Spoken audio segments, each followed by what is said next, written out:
슬레이트 치겠습니다.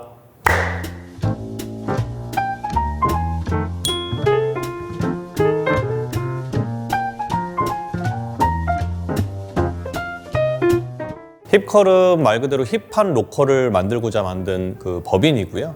지금 현재는 세종특별자치시의 조치원읍에 일제시대 정수장을 현대 감각으로 재해석한 F&B 공간을 운영하고 있고요. 지역의 재미난 컨텐츠를 만들고 있는 기업입니다.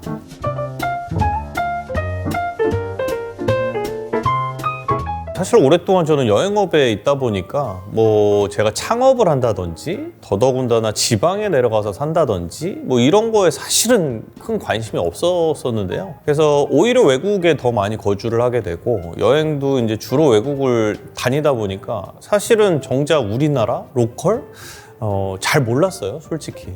그러다가 이제 우연한 계기로 제가 2011년도에 국내에 들어오게 되면서 국내 여행 가이드를 하게 됐어요. 그러다 보니까 야, 우리나라도 좋은 데가 이렇게 많구나.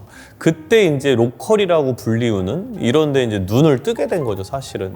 그래서 시간만 나면 저 혼자 우리나라 여행을 하기도 했었었는데, 그러다가 이제 전라북도 순창이라고 하는 곳에 한 번도 안 가봤으니까 한번 가보자. 그래서 이제 여행차 가게 된 거죠. 그때까지만 해도 저는 창업을 한다거나 지방에 내려가서 한다는 거에 대해서 1도 생각을 하지 않았었는데, 갑자기 떠나오기 전에 그 게스트하우스 주인장이 저한테 여기 방을 하나 개조해가지고 누군가 카페를 한번 해봤으면 좋을 것 같은데 혹시 저보고 카페를 해볼 수 있겠느냐, 이제 이렇게 제안을 한 거죠. 그 말을 듣는 순간 우리나라에서 사는 게 더 편하지 않을까? 외국보다는? 그래서 제가 고민을 한 보름하고 그럼 가야 되겠다. 그래서 갑자기 짐을 싸고 내려가게 된 거죠. 그게 사실은 시작이었었고, 굉장히 원대하게 계획을 했다거나 이런 거는 전혀 아니었습니다.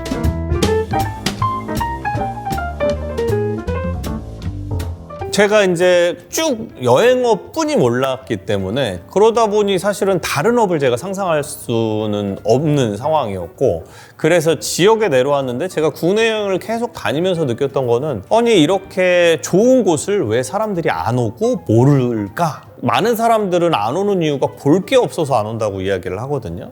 근데 제가 한 일주일 정도 있다 보니까 관광객들의 흥미를 끌을 만한 어떤 자극적인 콘텐츠나 자연 경관이 굉장히 뛰어나다거나 이런 거는 물론 없어요. 하지만 그냥 있으면서 굉장히 고즈넉하고 무언가 이렇게 레이지해지는 느낌이 있었었거든요. 그런 감성을 가지고 여기에 내가 콘텐츠를 만들면 관광객들이 오지 않을까? 약간 이렇게 접근을 했던 거죠. 그러면 컨텐츠를 만들기 위해서는 무언가 전초기지 또는 어떤 생활을 할 수 있는 무언가는 있어야 되니까 그게 카페가 됐던 거죠. 그래서 그게 사실은 지금까지도 계속 이어져 오고 있는 건데, 저는 지역으로 방문객을 유도하는 컨텐츠를 만드는 일을 계속 하고 있는 거죠, 사실은. 근데 그게 보여지는 건 제일 끝에 말단에는 카페처럼 보여지는 거죠.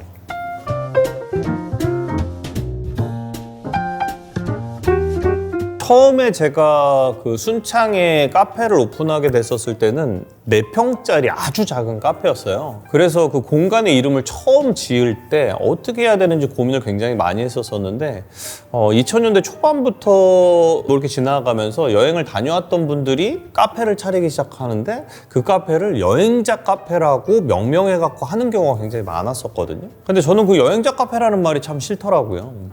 아니 일반인도 올 수 있는데 왜 굳이 여행자 카페라고 한정 짓나라는 생각이 좀 들었어가지고, 그런 거 말고 그냥 이름을 딱 들어도 무언가 그런 자유로움과 커뮤니티가 느껴질 수 있는 말이 무엇이 있을까 고민하다가 그래서 생각해낸 말이 방랑사롱이었고, 말 그대로 사롱처럼 그 공간이 4평뿐이 안 되다 보니까 저는 끊임없이 고객들과 이야기를 해야 되는 그런 마치 만담 카페 같은, 그러니까 본의 아니게 자연스럽게 그런 사롱의 문화가 형성이 됐고 오시는 손님들끼리도 친구가 되고 심지어 거기서 만나서 결혼하신 분도 계세요. 그러다 보니까 이제 그런 문화를 자유로운 분위기에서 다양한 교류를 할 수 있는, 그래서 방랑사롱이라는 걸 만들게 됐고, 계속 진행을 하다 보니까 제가 뭐 그때부터 힙함을 추구했던 건 아니었어요. 근데 제가 그냥 해나가는 거를 사람들이 저한테 힙하다고 자꾸 이야기를 했었던 거죠. 저는 거꾸로 나는 힙하지 않은데 왜 힙하다고 자꾸 그러는 거지? 그래서 힙함이 무엇일까? 이렇게 고민을 했던 거였고, 그렇다면 그 사람들이 원하는 내가 하는 것이 그렇게 평가를 받으니 회사를 이제 법인화를 할 때 힙한 로컬도 있고 힙한 컬처도 있고 뭐 이런 다양한 의미의 컬을 담은 거죠. 그래서 저는 지역에 있지만 어쨌든 다양한 무브먼트 내지는 조금 특색 있는 어떤 활동들, 이런 것들을 표현하기 위해서 힙컬이라는 법인명을 만들게 된 거죠.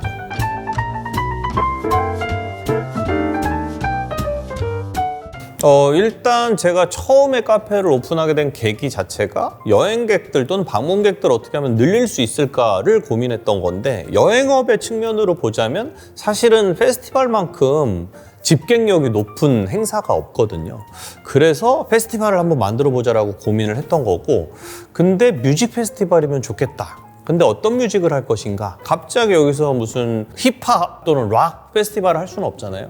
그래서 고민했던 차에 들었던 음악이 재즈였어가지고 재즈로 다 담을 수 있는 어떤 것들을 만들자, 이렇게 해서 페스티벌을 기획을 하게 됐고, 사실은 재즈라는 그 장르가 중요했던 것은 아니고, 제가 기획했던 페스티벌은 정말 마을에서 곳곳에서, 골목에서, 상점에서, 카페, 식당, 뭐 도서관 이런 데서 전방위적으로 열리는 이런 페스티벌을 기획을 한 거였어요. 그래서 순창이라고 하는 곳에 여기저기 사람들이 여행을 다니면서 물결처럼 쭉 그 공연장을 둘러보면 저절로 여행이 되는 거고, 체류 시간이 높아지면 저절로 소비가 일어나게 되니까, 그래서 이제 한 1박 2일, 2박 3일 이런 프로그램들을 계속 만들면서 무언가 사람들이 오래 머무는 콘텐츠, 거기에 덧붙여서 야간 관광까지 할 수 있는 어떤 콘텐츠를 덧붙여가지고 그렇게 해서 진행됐던 게 재즈 페스티벌이었고요. 사실은 제가 모티브를 땄던 페스티벌이 있어요. 일본에 가면 타카츠키 재즈 스트릿이라는 아주 유명한 페스티벌이 있어요. 지금도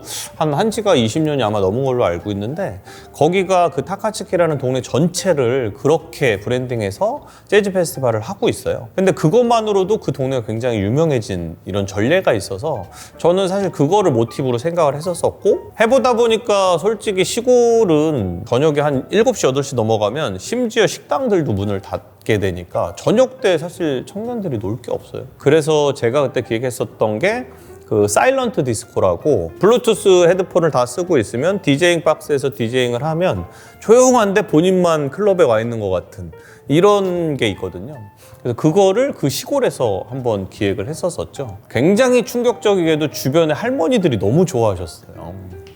왜냐하면 그 사일런트 디스코 자체가 굉장히 조용한데 이걸 듣는 사람은 굉장히 신이 나고 본인이 막 이 흥에 겨워서 이상한 소리를 내거나 춤을 추거나 하는데, 그냥 안 듣고 있는 사람이 봤을 때는 그게 너무 이상하고 요상한 광경인 거죠. 그래서 그 옆집 앞집에 살던 할머니들이 나오셔가지고 그걸 보고 너무 배꼽을 잡고 웃는 것을 보고, 그러다가 추후에 한 4번 정도 저희가 진행이 됐었어요. 재즈 페스티벌은 한 3년에 걸쳐서 4번 정도 했었었고, 그 중에 할미넴 프로젝트가 들어가 있는 거죠. 할미넴 프로젝트도 역시나 지역의 청년들이 자꾸 문화가 없다고 떠나고 왜 여기 정주하지 않지? 뭐 이런 고민에서 시작을 했던 건데, 그럼 청년들하고 재미난 거 한번 만들어 볼까? 근데 뭘 만들면 좋을까? 청년도 재밌어야 되고 어르신들도 재밌어야 되는.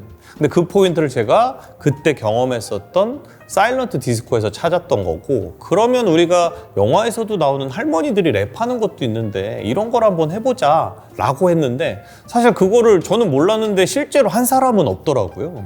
네, 영화나 이런 데서 뭐 그냥 간간히 등장은 했었지만 실제로 그거를 저처럼 사업처럼 한 사람이 없었어갖고 저는 오히려 그게 더 놀랐어요. 그래서 제가 청년들을 모아서 우리 한번 이런 거 해보자. 그래서 마을을 찾아 나서라.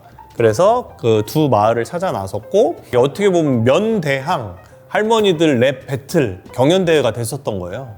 그래서 저희는 이제 할미넴이라고는 했지만 사실 그 저희가 만든 가제는 쇼미더 순창이었어요. 그래서 이제 그 과정을 다 유튜브로도 찍어놨고, 마지막에 이제 독립영화처럼 저희가 한 30분짜리를 만들어놨는데, 그거를 전 세계 독립영화제에 이제 보내려고 했었는데, 이게 안타깝게도 그 다음에 코로나가 와서 이 독립영화 하는 영화제들이 전부 다 셧다운이 돼서 저희가 그 기회를 놓쳤어요. 그래서 지금은 저희 방랑사롱 그 유튜브 채널이 있는데 거기 그냥 올려놨어요. 그래서 전체 공개로 해가지고 했고.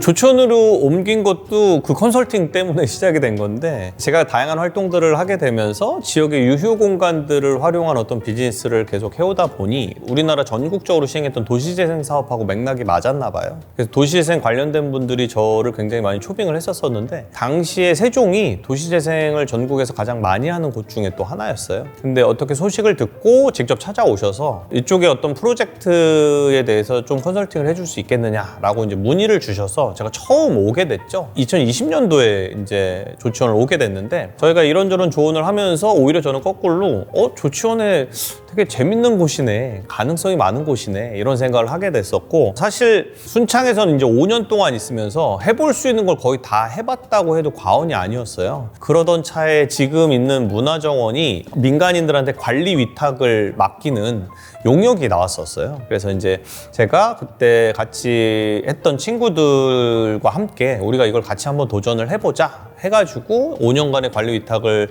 이제 획득하게 되고, 그 안에 있는 카페는 제가 이제 기존에 원래 카페를 했었으니까 내가 운영을 해서 더 많은 콘텐츠를 만들어내겠다 해서 이제 시작이 된 거고, 그래서 지금은 저는 이 카페를 어떻게 해서 운영을 많이 해서 더 많은 사람들을 집객시킬 수 있을까, 이거를 더 고민하고 노력하고 있는 중이죠.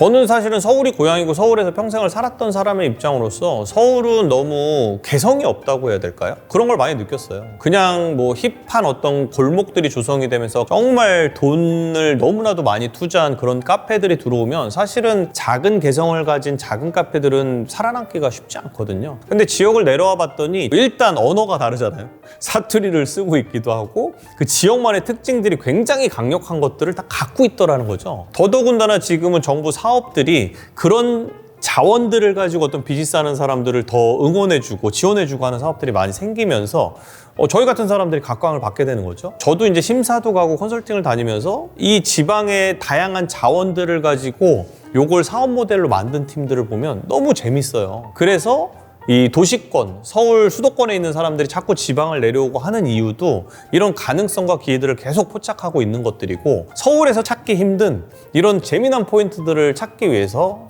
밑으로 내려오는 거니까. 그래서 지금은 이제 단순히 여행한다기보다도 그렇게 지방에 내려와서 카페 투어를 한다든지 맛집 투어를 하는 사람들이 더 많아지고 있더라고요.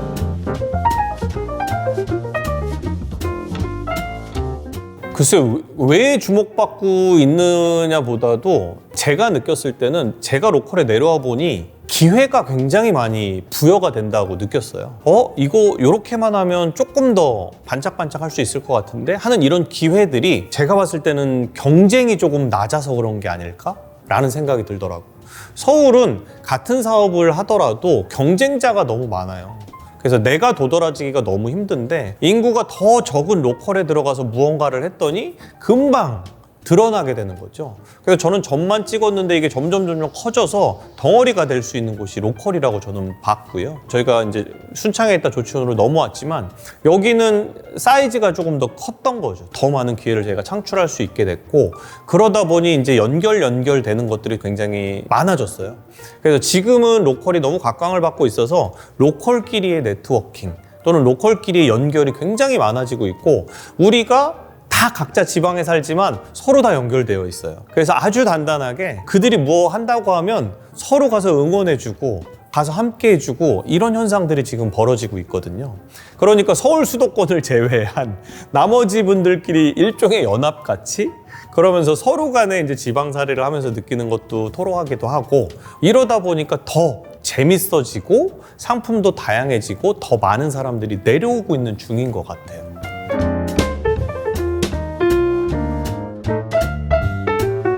물리적으로 힙치원이 힙치로로 성장하는 거는 사실은 좀 힘들다고 저는 보고, 하지만 제가 지역에 내려와서 재미난 문화를 만들고 이거에 동조하는 사람들이 늘어나고 그 사람들 또한 지역에 내려와서 재미를 추구하고 느낀다면 저는 사실은 그게 이미 물리적으로 뿐만이 아니라 그냥 관념적으로 힙치원이 힙조로처럼 가지 않을까라는 생각이 좀 들기도 하고요. 저희 주식회사 히컬의 경우에는 지금은 장소성에 기반을 둔 F&B 비즈니스 이상을 못하고 있는데 계속 로컬을 통해서 저도 공부를 하고 있고 접하다 보니까 이런 모델과 어떤 프로덕트를 가지고 해외까지도 우리가 진출할 수 있겠구나라는 생각을 가지고 있고, 단순히 저희가 제품 판매하는 것보다 로컬에서 저희처럼 이렇게 하는 사람들이 이미 지금 너무 웰 트레이닝 돼 있는 상태예요. 예를 들면 우리나라 워케이션 센터들이 많이 생기는데 이거를 베트남에다 워케이션 센터 만들어서 우리나라 사람들의 이런 회사에서 해외로 워케이션을 보내는 것들을 중개하는 여행업 이런 것들이라든지, 우리가 거기서 어떤 서비스를 제공해서 한국 같은 한국의 로컬스러운 서비스를 베트남 현지에서 제공하는 것도 굉장히 좋은 모델이 될 수 있겠구나, 이런 생각을 좀 많이 하고 왔어요. 그래서 어떻게 됐던 올해는 이 로컬이 조치원 또는 세종을 뛰어넘어서 국제적인 어떤 이벤트를 한번 만들어 볼까라는 생각을 지금 하고 있습니다. 로컬 크리에이터라는 사업 자체가 굉장히 좋았던 사업 이유 중에 하나가 나이 제한이 없어요. 꼭 청년들만 하는 사업이 아니고 지금 작년부터는 업력 제한도 없어졌어요. 내가 사업자를 갖고 있는데 예를 들면 10년, 20년이 돼도 이 사업에 응할 수 있게 열어놨거든요. 그러다 보니 나이는 사실은 크게 관계가 없고 오히려 자리 잡고 자본금을 가진 중장년층이 로컬에 내려오면 할 수 있는 것들이 훨씬 더 많죠.